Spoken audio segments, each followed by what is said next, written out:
They'll call Laura Croft hypersexualized for just standing there and doing nothing sexual. But I get it. Video games sexualize women way too much. Let's see how Dove intends to remedy this problem.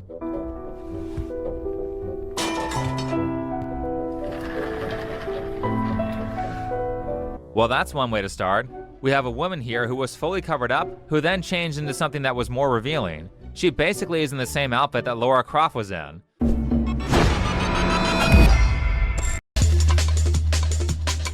The final point I want to talk about today concerns the idea of sexualization. Think Before You Sleep doesn't like it when characters in games are wrongfully labeled as sexualized. Había dos personajes, mujeres, nada más. Los dos eran dos personajes súper sexualizados.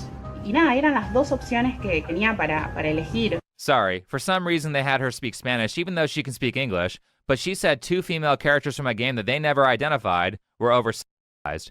Whatever that means, because they'll call Laura Croft hypersexualized for just standing there and doing nothing sexual. So he doesn't think that Lara here is being sexualized. Laura? Why do Lara? they keep Spelled doing Lara, that? but I thought it was Laura. I don't know. His reasoning for that is that she's just standing there. Okay, so first off, does he think that a character needs to be butt naked and doing the splits in order to be sexualized? There are other factors that go into this definition. You can say butt naked doing the splits, but you can't say sexualized. What's going on here? Yeah. Listen, the algorithm makes no sense. Okay. Butt naked doing the splits. Right.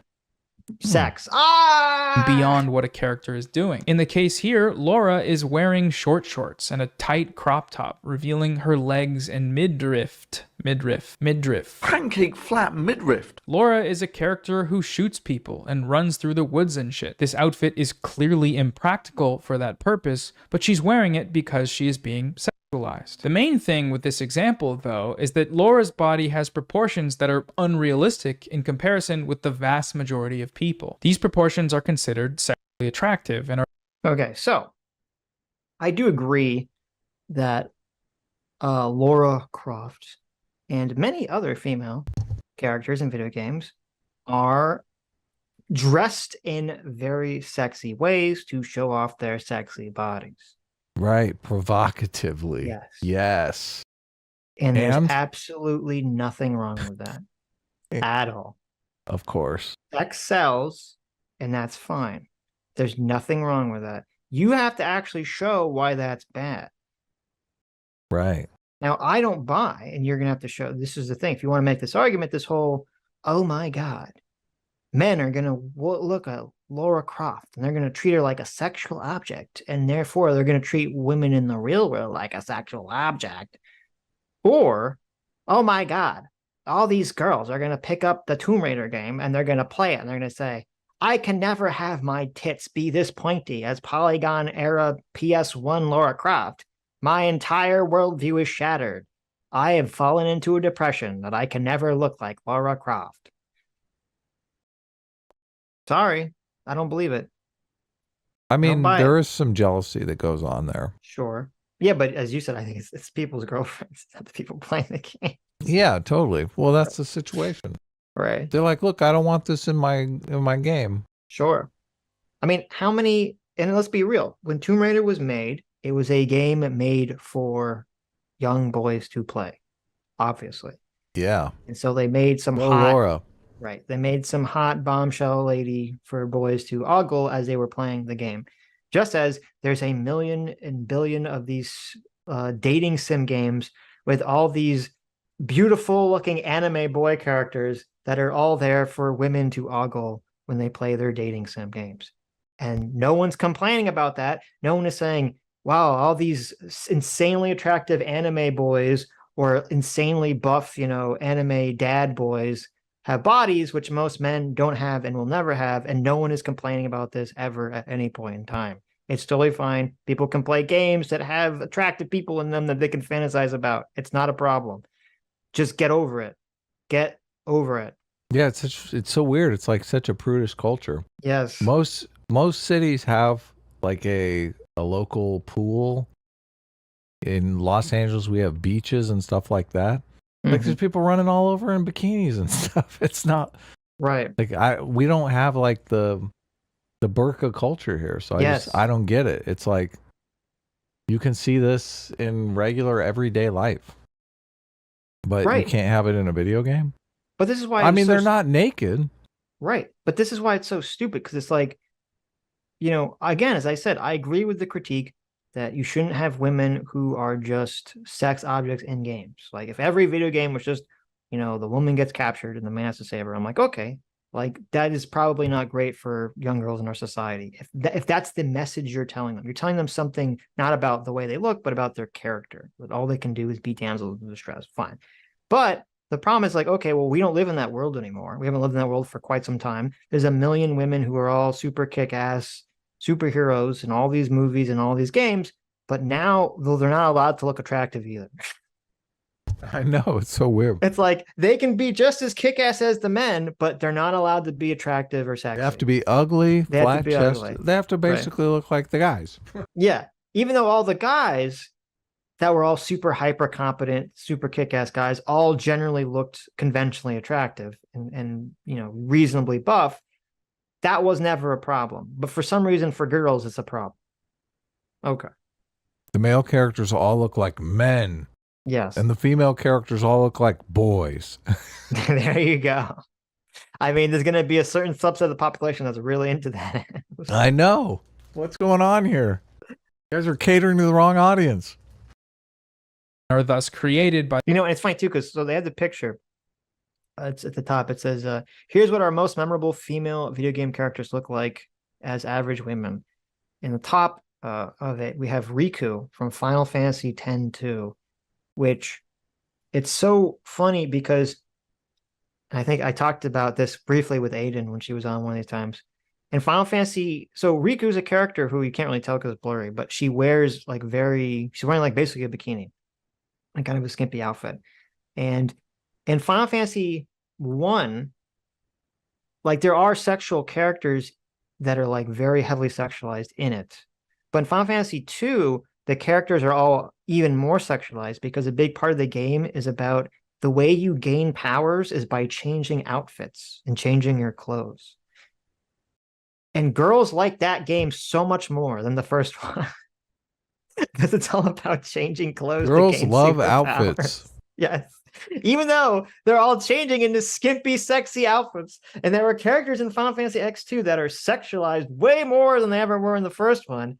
They love that game more because they all like the sexy outfits characters that they all get to change into. So I don't buy this whole concept is utterly bullshit. My wife just yelled out from the other room. Yep. Yeah. It's true.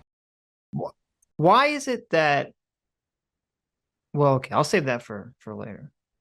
By the developers with the intent of appealing to the male gamer gaze. Those are the arguments in favor of the idea that this character is being sexualized. Okay, so now let's roll the next clip of this guy, what this guy's saying. But I get it. Video games sexualize women way too much. Let's see how Dove intends to remedy this problem.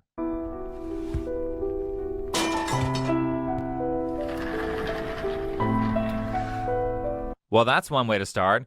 We have a woman here who was fully covered up, who then changed into something that was more revealing. She basically is in the same outfit that Lara Croft was in. So he takes Dove to task here for sexualizing this character, Cynthia, because she's showing more skin, immediately after crying about how this isn't sexualized. Do you notice anything here about anything related to skin? She's showing it, a bunch of it. His definition of sexualization here has changed. To him, this is sexualized, but this isn't?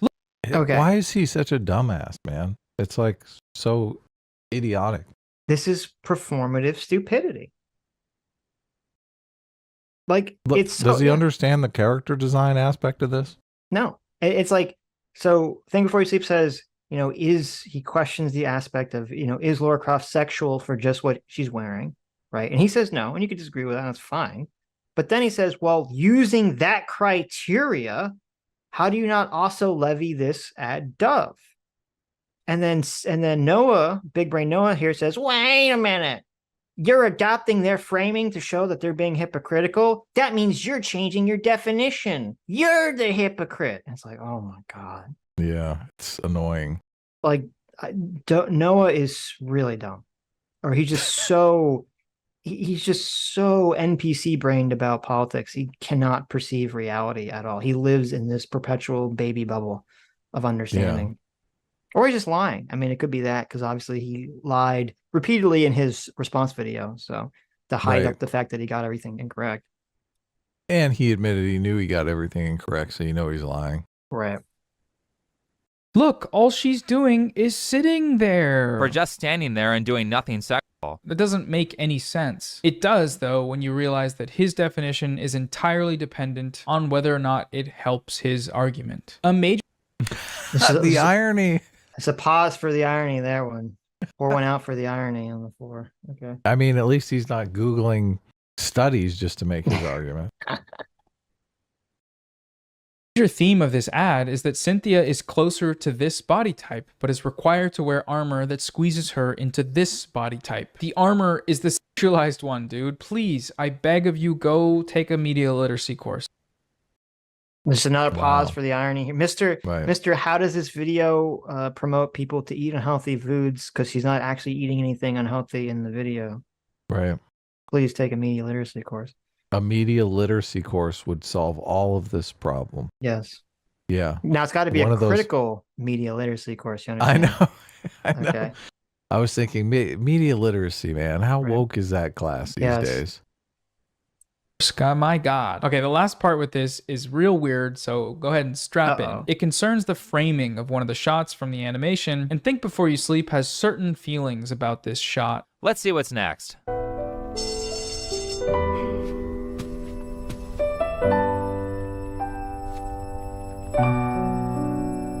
So now we have a bent over ass shot that is center of the frame that adds nothing to the story. They went full-on anime camera angles, and somehow they're going to claim that it's not an attempt at sexualizing the character. Buddy, you're real worked up. You gotta relax. When Think Before You Sleep sees this shot here, to him, it's the same as this shot here. Now, do we notice anything different about these two shots? I do. Well, this is blurry. But one is an attractive anime girl, and one is an unattractive fat girl. Mm-hmm. That's the difference. Oh. Right? You're saying it's a character design? Well, that's the difference. I see. Right. I'm sure that's what Noah's going to say, right? I mean, if you're using, you can't really say it's a character design if you're actually using an actor or actress. I guess you could because you cast whatever actress you want. Yeah, of course. Yeah. To design the character with. So, but yeah. Well, the anime is just one thing. It's someone's butt, it's a low angle of a skirt, and it's very sexualized. That's all that's in the frame. But the shot of Cynthia has other information in it. Media literacy. Wait a minute. The Media other shot, literacy. I mean, listen, if the argument we're going to make is, but there's other visual things in the frame here, okay? Like, it's like, well, wait a minute. In the anime shot, Adam, I don't know if you saw this, there's cherry blossoms. There is. And there's some guy's legs. I'm assuming that's what those are. That's not a chair she's about to turn around and sit in? I think she fell in someone's lap. Oh, okay. Okay. And it's supposed to be his point of view, like looking up at her. Like, oh my God, this hot lady. Oh, she's facing the other way. Yes. Oh, okay. Yes. Oh, interesting. So I guess because there's other things in the frame, that means she's not sexualized? Media literacy. Okay. I mean, just listen, those cherry blossoms, let me show you. Those cherry blossoms represent, like the purity of spring. Why is the blur like way outside on the cherry blossoms? What's going on up there? Because whoever blurred this did a very lazy job, is the answer to the question. The skirt, and it's very sexualized. That's all that's in the frame. But the shot of Cynthia has other information in it. Namely, it shows her standing between two posters of herself in the armor. Now, this is up for interpretation, of course, but my reading of it is that she's constrained and sandwiched in the frame between these posters, just like the armor constrains and sandwiches her body. And so when she leaves, she's breaking away from it or something. Headcanon. I always love it. Always love a good headcanon. But even if Think Before You Sleep wanted to have an accurate reading of this shot, he wouldn't be able to, because when he looks at this... Okay, so Noah's argument is she's not being sexualized because on either side of her are these two posters. And it's supposed to be like she's being pushed between them the way that she's being pushed between her armor. Okay. Mm-hmm. So let me just I will accept that that was the intention of having those posters being the shot. Okay. I'll accept that. 100%. I will not accept that. I will accept it 100%. I think that's probably true. What's going on with the chalice of Christ over there? Right. What's going on with the Holy Grail? Yeah, we got the Holy Grail. You got a chest full of gold for some reason. Yeah, there's a lot of things going on in this show. Okay. Okay. If I accept Noah's interpretation, that doesn't explain why you would have a low angle ass shot of the character looking at themselves in the mirror at all. Why would you not have a flat straight on angle at waist level with this at the same distance away, so you could see both posters, and then you would actually get more information because you would see their face as they're looking at themselves in the mirror. And you could even have them maybe looking at the posters out of the side of their eye. Right? Oh yeah, that'd be great. What is the point? And this is why, like, Mr. Media Literacy here is a total dumb fuck. Okay. Right. It was a decision to have a low angle ass shot for this character. They could have 100% accomplished everything Noah said without having a low angle ass shot at all. Right. So I would stipulate that no, it is. I think the reason they did this low angle ass shot is exactly because it's supposed to be this idea of normally this would be a sexualized angle for an attractive female character. But since she's not the body type you like, it's not sexual to you, the viewer, and you are supposed to think about these things as you're looking at this shot. Right. That is the point of the shot. And she even, I don't know if he plays again, in the shot, she even shifts her, they animated it so that she shifts her weight so that you see her ass literally move to draw your attention. It's the only thing that moves in the shot is her ass. Yeah. So I'm sorry, Noah, that you fail even the most basic media literacy to even think in a shot where nothing moves and the one thing moves in the shot is where you're supposed to draw your gaze.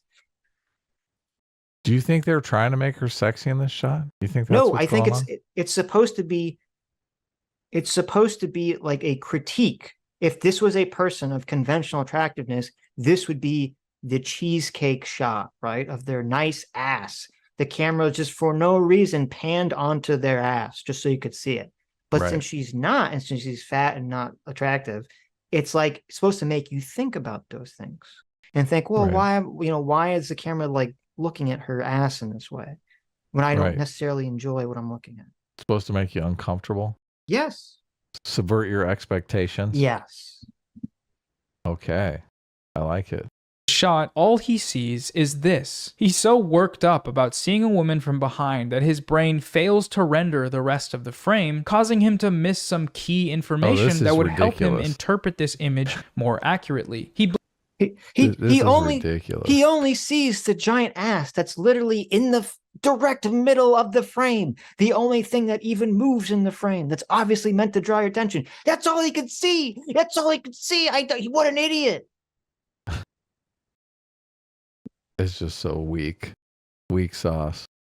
He blames Dove for this somehow, which is amazing, but it's also a great example of how sexualization works. He watched the ad and got to this frame, and instead of taking it all in and looking at it objectively, he looks right at Cynthia's ass and doesn't see anything else. Truly just wild stuff, and a pretty interesting example of a self-report. You gotta calm down when you're making videos. You gotta go outside, take a walk, come back in when you're ready. Okay, so this is classic, like, leftist, woke, dumb tactic, 101. You point out something that you don't like that they're doing, and they say, what, that wasn't the point. You're the one fixating on it. This must be a self-report for you. Yeah. Yeah. I've had this trick played on me before. It's not fun. Why do you care so much? Why do you care so much about children? that are transitioning. You must be into children's genitals or something. You're some kind of sick pervert. You're like what? You're the one telling kids to do this? What are you talking about? So those are all the arguments I wanted to look at today in the video. Let me know what you thought of this. You know, I had fun looking at these and breaking them down. Think Before You Sleep has already said he doesn't want to respond to my videos, and that's totally fine. I'm allowed to do this because I'm the smaller creator, so I'm not, you know, dogpiling a little guy. I'm just clout sharking, and that's good. There you go. Okay. True. So what? Okay. So that's Noah's dumb video. I'm not sure I buy into all that media literacy garbage. You don't buy into media literacy at all? Look, I understand. Just take some media literacy. Okay. I understand that directors Big reason why you know, they're trying to put little hints of what you're supposed to think in the shot. Right. But you know me. Look, if you're not hit over the head with it, it don't matter. Sure. Half the kids in the movie theater are texting at the same time they're watching your movie. Yes. So this whole idea that we're going to put the posters on the wall and it's going to be, you know, her existential crisis. Like, I don't buy any of that shit. Right. I think Noah's pulling that completely out of his behind, and it's completely meaningless. I feel like they're like, I mean, why didn't they get in there for a close up if they really wanted to make you uncomfortable? Or why didn't they just? I mean, you can make the argument, say, if they wanted to make, part of it's like you don't know how good the filmmakers are. They could just be really terrible. Because you could say, if they want to do the point that Noah brought up, it should have started, now obviously the budget constraints here, but it should have started as a wide shot from that wide back, but and not at her ass. Slowly pan in on her ass. No. It should have been a wide shot from behind, but at waist height. And it's her looking in the mirror. And then you see she looks at the poster, and then there's like the cutaway shot of the posters on each side of her. And then it cuts back to her, right? That would be to tell that information, to make that information more to make it completely clear. Yeah. Right. So sure. But my point was that even if we accept Noah's argument for that's what the filmmakers are trying to do, that doesn't explain why they have a low angle ass shot at all, where her ass is directly in the middle of the frame, when they could have very easily accomplished exactly what Noah is saying without doing that. The low angle ass shot is irrelevant and unnecessary to what Noah was claiming the shot is trying to do. Yep. That I accept. Right. But Noah's an idiot, and so he doesn't understand that when he makes this argument. Well, and it's just arrogant to say, look, if you had a media training class, media literacy. If you had a media literacy class, you would know this stuff. Look, if you had a media literacy class and the professor said, look at this shot, give me your feedback on it, you'd have 30 different responses. Right. Like there's no correct answer to that question. Right. This is why, look, I love art, and I understand the subjectiveness of it, and I understand there are certain ideas that are kind of objective, but it's just ridiculous to think you could use that frame in some media literacy class and everyone would know, oh, look, here's the answer. Right. Hi, you just listened to a clip from the Sitch and Adams show. If you like what you heard, you can listen to our live show right here on this channel on Sunday, starting at 1 p.m. Pacific, 4 p.m. Eastern. And if you want, you can super chat us. We read $20 and up super chats on the show and then do a follow-up stream on the following Tuesday where we read the rest of the unread super chats and interact with fans of the show. Subscribe to this channel right here to listen to the live show or to listen to more of our awesome clips.